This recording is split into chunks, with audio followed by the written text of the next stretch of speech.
અવડો મોટો professor, NASA સાથે સંકળાયેલો માણસ, અને ભગવાનને મેળો ઠપકો દેવાનો, સમાજને મેળો કે શું તમે બધા મેળામાં ટાઈમ બગાડો છો? ઈશ્વર જેવું કઈ છે જ નહીં. માણસ શું ન કરી શકે? માણસ આકાશમાં ઉડી શકે છે, માણસ સબમરી લઈને દરિયામાં જઈ શકે છે, માણસ શું ન કરી શકે? શું બધા ખોટા ટાઈમ બગાડો છો? ભગવાનને ચૂક મારો દીકરા, મારી હામો છો તું, મેં તને બુદ્ધિ આપી, તને હારી બુદ્ધિ આપું, સમાજનો વિકાસ કર. એટલે ઓલો એ ભગવાનને મેળો ઠપકો દેવાનો, ભગવાનનો મગજ ગયો, ભગવાનનો જાય જ નહીં, મગજ કોઈ દી હોય જ નહીં. એને ભગવાન કે ચાલો મેં તને બુદ્ધિનું દાન આપ્યું છે કે જેથી કરીને તું સમાજ વચ્ચે જા અને માનવનું કલ્યાણ કર, અને બદલે તું મારે આમ સેલેન્સ મેળો કરવા. ભગવાનને ચોકાને સર્કિટ જ ઉડાડી નાખવા દે. તો ભગવાનને સર્કિટ ઉડાડી નાખવે ને, આખી મેમરી જ વહી ગઈ. બસ આવું થઈ ગયું, મેમરી વહી ગઈ. પછી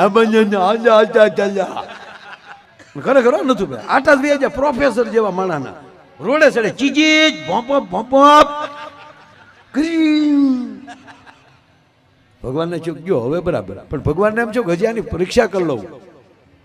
માનવ બનીને ભગવાન ધરતી ઉપર આવ્યા, આની પરીક્ષા કરી, આની હામાં મળ્યા.